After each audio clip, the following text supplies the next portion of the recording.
हितरवंश महाप्रभु गा रहे हैं और श्री राधा वल्लभ लाल जी सामने विराजमान है। अद्भुत छटा है ठाकुर जी की। इतने में ही तलवार से उसने कुंज जो आपस में जुड़ी हुई हैं, इस प्रकार से जैसे अंदर झांक करके देखा, पत्तों की आवाज आई। देख ही रहा था, महाप्रभु जी गा रहे थे।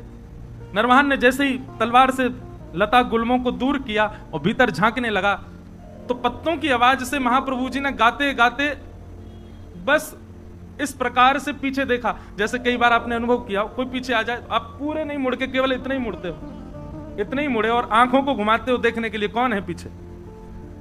महाप्रभु जी केवल इतने घूमे और आंखों से बस पीछे निहारा। नरवाहन दिखा नहीं उनको, लेकिन नरवाहन को इतना रूप दिखा केवल महाप्रभु जी का। हरिवंश महाप्रभु का इतना मुख देखते ही उसके तो हाथ कंपायमान होने लगे, उसके तो नेत्रों से अश्रुधार गिरने लगी। ना जाने क्यों अपने अवगुण सब अवगुण जैसे दिखने लगे। मनी मन भीतर ही भीतर उसके ना जाने कितनी ग्लानि उत्पन्न होने लगी। वो मानो ये विचार करने लगा, जिस वृंदावन में इतने दिन से मैं ऐसे अनीत कृत्य कर रहा हूं, उस वृंदावन का वास्तविक दर्शन तो आज मुझे हुआ है। जिस वृंदावन को पाकर के भी मैंने उस वृंदावन की योग्यता को नहीं समझा, वो वृंदावन तो ये है। नीचे आचार्य का आधा मुख और पीछे ठाकुर जी का संपूर्ण अंग, इन दोनों का एक साथ दर्शन नरवाहन को हुआ। और केवल दर्शन मात्र से हाथ कांपने लगे, पैर कांपने लगे, स्थिति ऐसी हो गई रुक ही नहीं पा रहा था। वहां दौड़ा नीचे, पीछे सब उसके जो सेवक गए थे साथ में, वो भी दौड़े। क्या हुआ क्या हुआ, अब तो स्थिति बस कुछ समझ ही नहीं आ रहा है क्या स्थिति है। बंधुओं, आपने कभी सत्संग नहीं सुना, या आपके किसी परिचित के साथ ऐसा हो कि उसने कभी सत्संग नहीं सुना, कभी वृंदावन नहीं गया, कभी गोविंद देव जी नहीं गया, कभी महाप्रसाद नहीं पाया, कभी भी किसी भी प्रकार की भक्त स्थिति में वो नहीं रहा, और अचानक से किसी की वाणी सुन करके, किसी का दर्शन करके, किसी की उपस्थिति से उसके अंदर परिवर्तन हो जाए, तो यही समझना चाहिए कि श्री किशोरी जी ने उसको स्वीकार किया है। क्योंकि उसकी योग्यता तो थी नहीं, उसके लक्षण तो थे ही नहीं, उसके गुण तो थे ही नहीं उस योग्य बनने के, फिर कैसे वो भक्त हो गया। ठाकुर जी ने चुना। नरवाहन ने भले ही वृंदावन से डकैती करी हो, पर करी तो वृंदावन में। अब तो नरवाहन की स्थिति ये हो गई, तलवार वलवार तो सब दूर फेंक दी। विशाल स्वरूप था उसका, स्वरूप का वर्णन करते हैं कि देखते डर जाए आदमी, इतना खतरनाक था नरवाहन।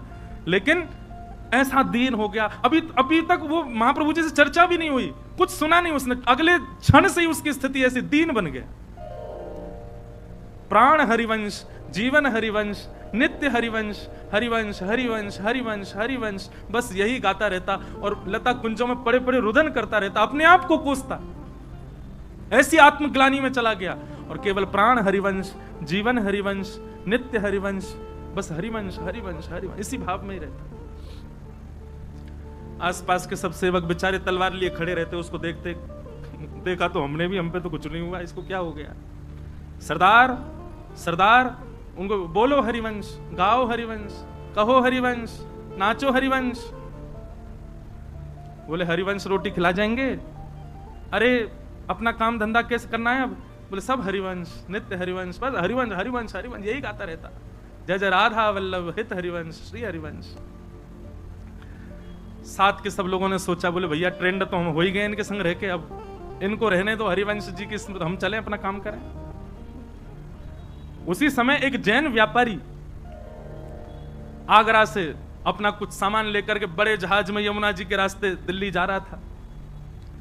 तो नरवाहन के संग में रहने वाले सब लोगों ने योजना बनाई और उस जहाज को बीच में ही रोक लिया। जहाज पर भी करीब 200-250 लोग थे। उन सब लोगों ने मन में विचार किया, ये हमारा क्या बिगाड़ेंगे।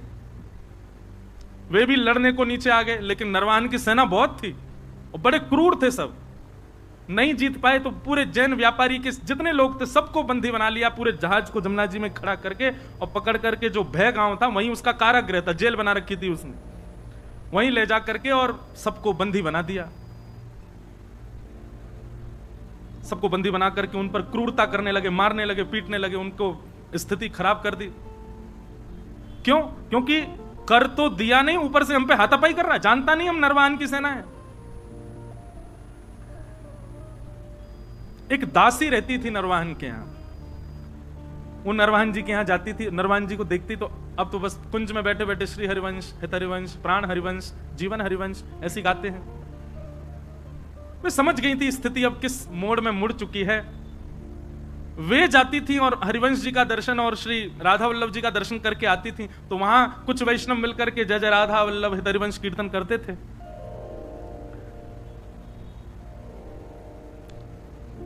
भय गांव में जिस कारागृह में सबको बंदी बनाया हुआ था, दासी वहां गई और वहां जाकर के देखा वो जैन व्यापारी बेचारा रो रहा था, मेरे छोटे छोटे बच्चे हैं, मेरा परिवार है, मैं तुमको कर दे दिया, सब ले लो, मेरा जहाज भी अपने पास रख लो, मुझे मुक्त कर दो। लेकिन वे लोग तो इतने क्रूर, तूने हम पे हमला किया क्यों? इसी बात से उसको मार रहे थे। रात्रि का समय हुआ, सब सो गए, तो वो दासी उस जैन व्यापारी के पास गई और उससे बोली, सुनो, अर्धरात्रि का समय है, मैं जैसे ही चली जाऊं यहां से, उसके बाद जोर जोर से जय जय राधा वल्लभ हित हरिवंश, जय जय राधा वल्लभ श्री हरिवंश, जय जय राधा वल्लभ श्री, इसका उद्घोष करना और सब मिलकर के एक साथ करना। और सुनो, कोई आकर के तुमसे पूछे ये क्या गा रहे हो, किसका नाम बोल रहे हो, तो कह देना हमारे इष्ट राधा वल्लभ हैं और हमारे गुरु हरिवंश जी हैं। और ध्यान रहे, जितनी ताकत तुम्हारे पास है उतनी ताकत से गाना। उसकी योजना यह थी कि आवाज नरवाहन को सुनाई दे। कारागृह में बंदी बने हुए जो सब व्यापारी थे, उस दासी के जाति सब चिल्लाने लगे, जय जय राधा वल्लभ हित हरिवंश, जय जय राधा वल्लभ श्री हरिवंश, जय जय राधा वल्लभ हित हरिवंश। आहा, ये स्वर सुनते ही मानो नरवाहन की स्थिति तो ऐसी हो गई कि जैसे प्यासे को जल पिला दिया हो, भूखे को पानी पिला दिया हो, जिसको नींद आ रही है उसको बिस्तर दे दिया हो, जिसको अत्यंत सुख की कामना हो, जिस सुख की कामना हो वो सुख दे दिया हो। नरवाहन तो आनंदित हो गए, आनंदित होकर के उठ करके ढूंढने लगे कहां से आ रहा है स्वर।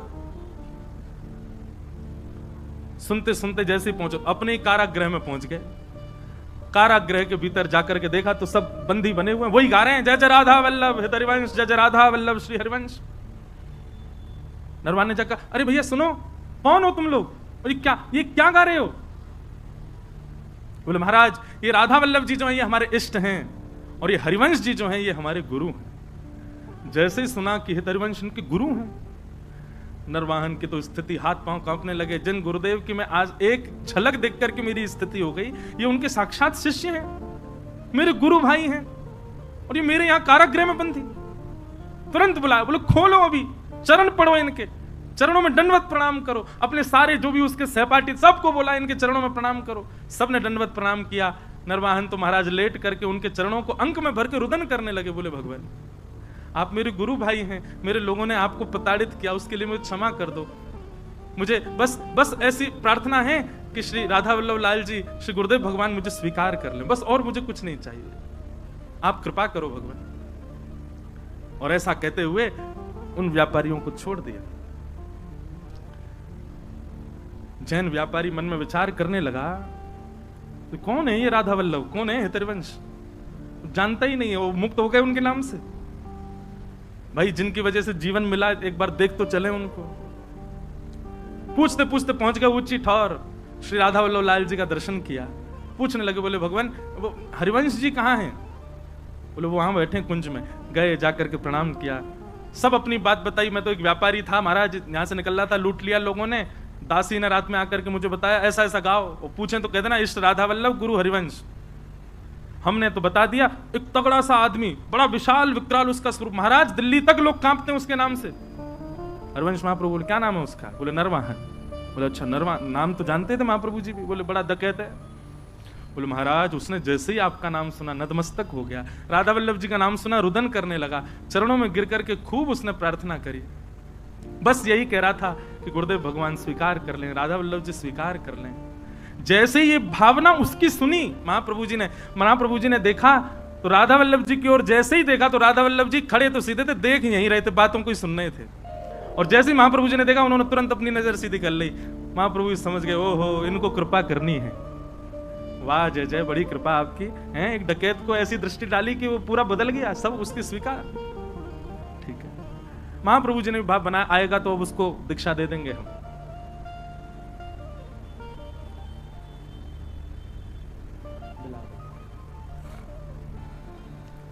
नरवाहन और अच्छा एक मेरी बात सुनिएगा, गुरु सन्निधि में सबसे बड़ा गहना यदि कोई है ना शिष्य का, तो वो है संकोच। गुरु सन्मुख जाने में, गुरु दर्शन करने में, गुरु से कुछ कहने में, गुरु के आगे कुछ बोलने में यदि आपको संकोच नहीं होता है ना, तो क्षमा करें, आपके शिष्यत्व में कहीं कमी है। अभी गुरु के गुरुत्व में कमी नहीं होती, हमारे शिष्यत्व में ही कहीं ना कोई क्षणिक भाव होगा। नरवाहन बहुत मनी मन विचार करता कैसे जाऊं, लेकिन आज उसने थोड़ा साहस किया कि एक बार चल के ऊंची ठौर पर दर्शन तो करूं। कैसे हैं ठाकुर जी? पहुंच गया। जैसे ही गया महाराज, लता गुंजों के बीच में श्री राधा वल्लभ जी का दर्शन किया। राधा वल्लभ जी का दर्शन करके आनंद निमग्न नेत्रों से अविरल अश्रुधार गिरने लगी, आनंदित हो गया। और जैसे ही हितरवंश महाप्रभु सामने आए, उनका दर्शन करके तो जो स्थिति हुई, कई लोगों के मन में आ सकती है भावना कि बताओ आप महाराज जी कथा में ऐसी बात बता रहे हैं, ठाकुर जी को देख करके तो केवल उसको कंपन होता है, आचार्य को देख करके तो वो पूरा ही ऐसे। बोले आप आचार्य को प्रधान, आचार्य प्रधान हैं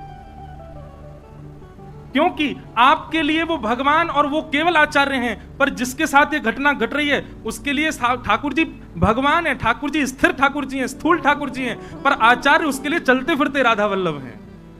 आचार्य उनके लिए चलते फिरते राधा मोहन है, आचार्य चरण उनके लिए चलते फिरते साक्षात श्री जी के स्वरूप हैं। इसलिए ऐसी स्थिति आचार्य को देख करके हो रही है। वहां मानव बुद्धि मत रखिए।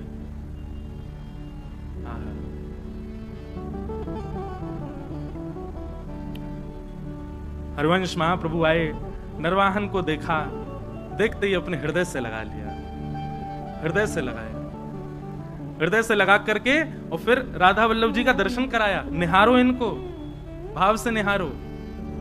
क्या अनुभव हो रहा है नरवाहन?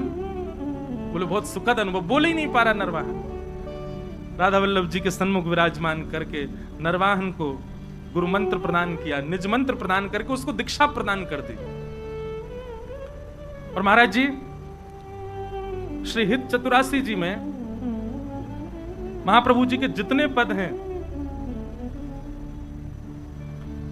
उन पदों में दो पद 11 और 12 संख्या का पद, ये दो पद महाप्रभु जी ने नरवाहन की छाप से गाए हैं। ऐसी कृपा केवल नरवाहन के ऊपर हुई और किसी के ऊपर नहीं हुई। क्यों? बोले महाप्रभु जी ने दीक्षा देकर के उसको, मतलब इतने कम समय में, इतने कम स्थिति में और बिना किसी साधना, बिना किसी योग्यता के किसी पर अगर कृपा यदि हुई है तो नरवाहन के ऊपर हुई है। दीक्षा देते ही ठाकुर जी ने श्री सबसे बड़ी साधना क्या है, सबसे बड़ा जप क्या है, सबसे बड़ा यज्ञ क्या है, सबसे बड़ा व्रत क्या है? हमारे गुरु बस हमारी निष्ठा से प्रसन्न हो जाएं। गुरु यदि प्रसन्न हो गए, राधा माधव को गोदी में बैठा देंगे, भले ही स्वयं गुरु को दर्शन नहीं हो, आपको करा देंगे। ये गुरु में सामर्थ्य है। बस आज से जितने भी परंपरागत यहां बैठे हैं, जिन जिनके पास परंपरा से दीक्षा है, महाराज जी मैं फंस जाता हूं यहां पे, क्योंकि मैं दीक्षा देता नहीं और कई लोग यहीं आस लगाए बैठे जे कब देंगे। अब कहते हैं कि आप महाराज जी फिर गुरु परंपरा की बात क्यों करते हो जब आप स्वयं नहीं देते? तो हमने रोक नहीं रखा भैया, ऐसे ऐसे आचार्य महानुभाव, ऐसे दिव्य महापुरुष हैं, जिससे भाव लगे ल्यो। पर जहां भी आपकी दीक्षा हो चुकी है, अब एक ही नियम, एक ही व्रत, एक ही निष्ठा, एक ही आपका भाव है क्या? हमारे प्रिया प्रियतम, हमारे लाडली लाल, ये तो हैं इनके सहित गुरुदेव, इनको प्रसन्न करना है अपनी निष्ठा से। गुरु प्रसन्न दक्षिणा से हो रहे हो, समझ जाना फिर तो गड़बड़ी थी। गुरु दक्षिणा से प्रसन्न होने वाले नहीं, गुरु तो आपकी निष्ठा से, आपके भाव से प्रसन्न होते हैं। और जो दक्षिणा से प्रसन्न हो रहे हैं तो अब क्या कर सकते? फंस गए। अब तो ऐसा भी मत सोचना फंस गए। वहां पे यही भाव रखो, चलो दक्षिणा से सही, इनको प्रसन्न करो, ये प्रसन्न रहो।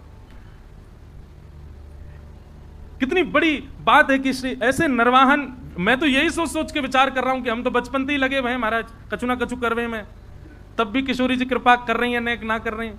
नरवाहन उसने तो कुछ नहीं किया, केवल आचार्य दृष्टि पड़ने का ये प्रमाण कि उसको साक्षात रास का दर्शन हो गया। और जिसके चित्त में काम विराजमान था, उसके चित्त में साक्षात राधा मोहन लाल विराजमान हो गए। राधा वल्लभ श्री हरिवंश, ऐसे हरिवंश महाप्रभु के ये एक भक्त हुए श्री नरवाहन जी। ऐसी आपकी निष्ठा और उस निष्ठा से आपने ऐसे अनुग्रह किए। आगे अब हम अगला प्रसंग सुने। हरवंश महाप्रभु के कृपा पात्र तो अनेक हैं, पर कुछों को हम आज स्पर्श कर रहे हैं। दूसरी आपने कृपा की श्री नाहरमल जी के ऊपर। नाहरमल नाम के ये दूसरे शिष्य हुए, दूसरे भक्त हुए श्री हरवंश महाप्रभु के। महाराज जी श्री हितरवंश महाप्रभु देवबंद में 32 वर्ष तक रुके। 31-32 वर्ष की आयु तक महाराज जी वहीं विराजे। तो वहां पर भी आपकी सेवा और आपके भाव से प्रभावित होकर के कई आपके मित्र भी आपके शिष्य बन गए और कई देवबंद में रहने वाले भी आपके अनुचर हुए। उन्हीं देवबंद के अनुचरों में एक आपके शिष्य हुए श्री नाहरमल जी। अब आप तो वापस वृंदावन चले आए, लेकिन वहां जिनको छोड़ करके आए उनकी स्थिति अब बिगड़ने लगी। उन्हीं में से एक नाहरमल जी को इतना विरह हो गया, इतना विरह हुआ महाराज कि अब वे रुक ही नहीं पा रहे थे। उन्होंने तो अपने परिवार से कहा, भैया अब आप सब लोग सब संभालो, पूरा घर बार आदि सब कुछ व्यवस्थित करो, हमसे नहीं रहा जा रहा, हम तो अपने गुरुदेव के पास वृंदावन जा रहे हैं। और नाहरमल जी अपना संपूर्ण परिवार छोड़ करके देवबंद से वृंदावन आ गए। जैसे ही आप वृंदावन आए, वृंदावन में थोड़ी थोड़ी भीड़ होने लग गई थी। कितने लोगों की? 30-40 लोगों की। आज कितनी होती है?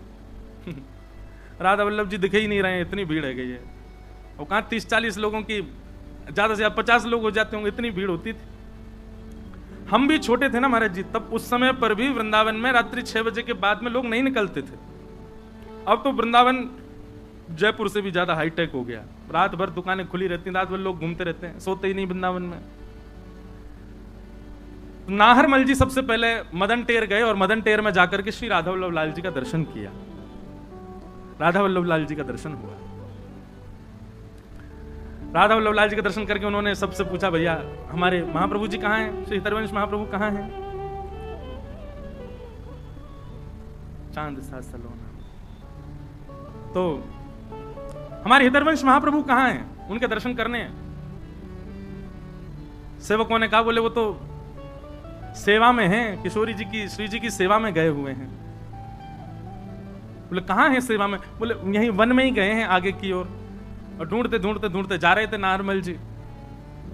तभी आपने क्या देखा कि श्री हितरवंश महाप्रभु, हरिवंश महाप्रभु अपने कंधा पे एक झोला लटकाए हैं और छोटी छोटी लकड़ियां बीन करके जंगल में से उस झोला में डालते जा रहे हैं। गोबर के उपला मिल जाए तो उनको उठा लेते हैं, कंडाओं को डाल लेते हैं। आहा, हितरवंश महाप्रभु जो साक्षात ऐसे लगते हैं दूर से देखने में मानो युगल सरकार को ही प्रतिबिंब स्वरूप हो। ऐसे कोमल आपके चरण, ऐसे कोमल आपको मुखमंडल, ऐसे कोमल महाराज। और जिनके अनेक शिष्य हैं, अनेक सहचरियां, अनेक दास दासियां हैं, पर स्वयं गए हैं, अपने हाथन से ये सब सेवा के भाव कर रहे हैं। अपने आप लकड़ी उठा रहे हैं, अपने आप गोबर के उपला इकट्ठे कर रहे हैं, बरबर के झोली में डालते जा रहे हैं। ये दृश्य देख करके नाहरमल जी बोले जय जय। और जैसे शब्द सुना, महाप्रभु जी ने देखा, आहा, अरे ये तो हमारे देवबंद से आए हो नाहरमल, रुक जा, अभी सेवा में हूं, सेवा से निवृत्त है कि चर्चा करूंगा। और उठाने लगे, सामग्री उठा के धर रहे हैं, कहीं से पुष्प मिल जाए तो उनको जो भी योग्य वस्तु सेवा की देखे सब ग्रहण सेवा में ले रहे हैं, अपने निज कर से सब सेवा कर रहे हैं। सेवा करके जैसे जान लगा, और भैया सब ठीक, आनंद कब आए? प्रणाम किया। बोले भगवान, मन में एक शंका उत्पन्न हो रही है। क्या? आप आचार्य हैं, आप श्री हितरवंश महाप्रभु हैं, जिन्होंने वृंदावन में लाकर के निधि विराजमान की, श्री राधा वल्लभ जी को विराजमान किया। आपके अनेक अनुचर हैं, अनेक दास दासियां हैं। ये सब लकड़ी उठाना, उपले उठाना, ये सब क्रिया करना, ये आपका कार्य है, ये शोभा नहीं देता। आप जैसे आचार्य ऐसे बाहर निकल करके ये सब क्रिया करें छोटी मोटी, ये उचित नहीं लगती भगवान। आप दास दासियों को आज्ञा, और नहीं तो सुनिए, अब मैं आ गया हूं वृंदावन, अब मुझे आज्ञा करिए, मैं 2-4 भक्तों की टोली, मैं ये क्रिया किया करूंगा, ये लकड़ी उठाना, ये सब आपको शोभा नहीं देता। उसकी ये बात सुनकर के महाप्रभु जी क्रोध में भर गए। और क्रोध में भर के बोले, श्री जी की सेवा को तू उचित और अनुचित मानता है? मतलब जो निज सेवा करता है, जो श्रृंगार करता है, जो आरती करता है, जो भोग धराता है, वही श्रेष्ठ है। श्री जी की सेवा में आने वाले पुष्प, जिनको श्री जी 24 घंटा गले में धारण करके रखती हैं, श्री जी के अंग पर विराजमान होने वाले वस्त्र, जिनको श्री जी रात्रि में भी शयन के समय पहन के रखते हैं, उनका निर्माण करने वाले भक्त, उनकी सेवा कुछ नहीं? अरे हमको तो अनुभव केवल थोड़ी देर का होता, आरती करने भीतर कुंज में जाते हैं, फिर आ जाते हैं बाहर, लेकिन ऐसी सेवा जो नित्य श्री जी के अंग से स्पर्श करके रहती हैं, उन सेवाओं को तुम सेवा नहीं समझते? ये लकड़ियां बीन करके हम ले जाएंगे, इनकी अग्नि प्रज्वलित होगी, प्रसाद होगा, श्री जी अपनी क्षुधा निवृत्त करेंगी, अधरामृत हम में बांटेंगी, इतने वैष्णवों को प्रसाद मिलेगा, ये सेवा तेरे लिए तुच्छ है? नाहरमल तो परेशान हो गया, नहीं नहीं भगवान, मुझे लगा आपकी योग्यता के अनुकूल नहीं है, और नाराज होगा। बोले कैसे कह सकता है? श्री जी की सेवा सेवा होती है, बड़ी छोटी नहीं होती, चाहे जैसी मिले। और सुन, तेने श्री जी की सेवा में ये दोष बुद्धि रखी है, अपना मुख मत दिखाना मुझको, और कहीं तू अगर मुझे दिख गया, तेरे हृदय की भक्ति नष्ट हो जाएगी, दूर हो जाओ मेरे से, आना ही नहीं मेरे सामने। और महाप्रभु जी थोड़े नाराज होकर के वहां से चले गए। बंधुओं, मुझसे तो बहुत बड़ा अपराध हो गया, ये तो बहुत बड़ी पीड़ा का विषय हो गया, अब मैं कहां जाऊं, क्या करूं? इससे अच्छा तो मैं प्राण क्यों ना त्याग दूं? महाप्रभु जी ने मेरा त्याग कर दिया। बेचारे नारमल तो अपना पूरा परिवार छोड़ करके आए थे, सब छोड़ के आए थे उनकी शरण में रहने के लिए, परंतु एक सूक्ष्म अपराध बन गया जिसके कारण महाप्रभु जी ने त्याग कर दिया।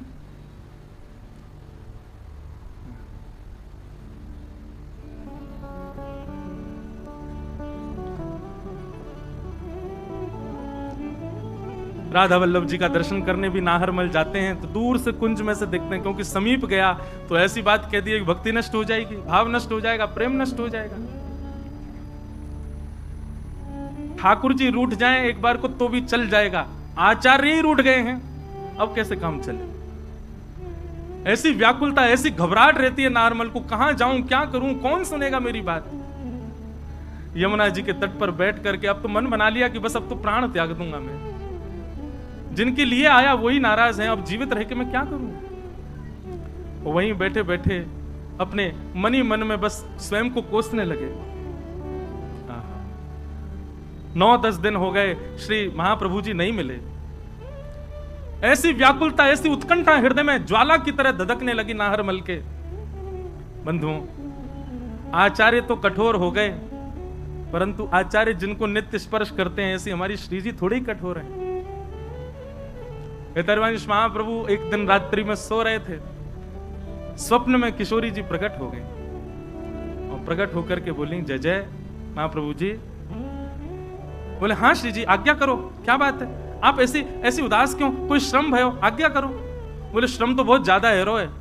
बोले कैसे श्रम है रोए? बोले बेचारो नाहरमल अपने बालकन को छोड़ के, अपने घरवारिन को छोड़ करके, अपनो गांव छोड़ करके वृंदावन आयो, आपकी शरण ग्रहण करवे के काजे आयो, और वहां से नेक सौ अपराध बन गए हो, और वह अपराध के और वो भी अपराध कहा हो, वो तो आपके काजे विचार कर रहे हो कि आप वन में जाओ, आपको कष्ट हो, या हमारे कोई दास दासी को लगाए दूं, लेकिन आपने वह बेचारे को ऐसा त्याग दियो है, रो रहे हो है, बिलक रहे हो है। मैं सही बताऊं, मुझको रात भर नींद नहीं आवे, मुझको रात भर वाको रुदन सुनाई देवे, रात भर वाको भाव, रात भर वाकी पीड़ा मुंह को पीड़ित करे। महाप्रभु जी बोले, श्री जी देखो, आपको ने कठोर होना पड़ेगा, ऐसे आपकी सेवा में कोई दोष बुद्धि रखेगा, वाको हम कैसे सहज में क्षमा कर सके? श्री जी बोली, मुंह में एक ही दोष है, कहा मुंह पे क्रोध करनो नहीं आवे, मुंह पे रूठनो नहीं आवे। यही मारे मान लीला में भी मैं मान करूं और लालन नेक सी लीला करे, मैं सोई रीझ जाऊं, क्योंकि मुंह पे मान करनो आवे ही ना है। मुंह पे आज छक्का चौका नहीं पड़ा, आज तो सेंचुरी मारी आप। ये वाणी जी भैया महाराज जी के पास ही रखो तो अच्छे अच्छे भाव आते रहेंगे। कैसी हमारी श्यामाजू दयालु हैं, कैसी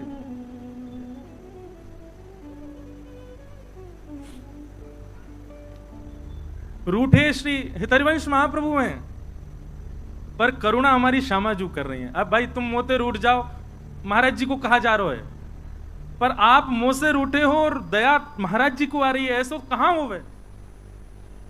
श्री किशोरी जी महाप्रभु जी से कह रही हैं, अब ही जाओ और स्वीकार करो, इतना बड़ा अपराध नहीं है उनको कि आप उनको इतना कर रहे हो। अब महाप्रभु जी किशोरी जी से कह रहे हैं, बोले आप भी नाराज हो जाओ, बोले मेरा यही तो बस मेरे अंदर यही अवगुण है, मुंह पे नाराज ही नहीं हो जाए।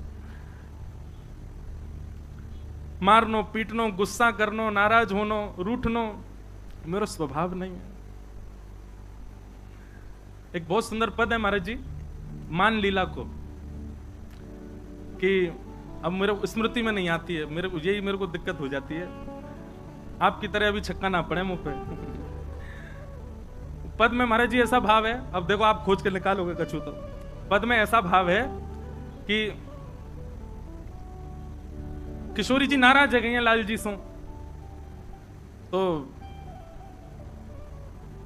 राधेजू बोलत अटपटी वाणी, किशोरी जी ठाकुर जी से आज रूठ के बात कर रही हैं, तो लाल जी बोले मैंने कहा कर दियो, काय को नाराज है गई हो?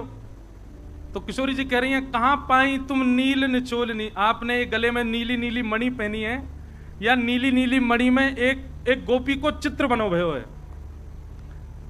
लाल जी बोले कैसी गोपी है? बोले मोते हु रूप गुण आगरी। अब थोड़ा थोड़ा याद आ रहा है, किशोरी जी कह रही है मोते ज्यादा सुंदर है।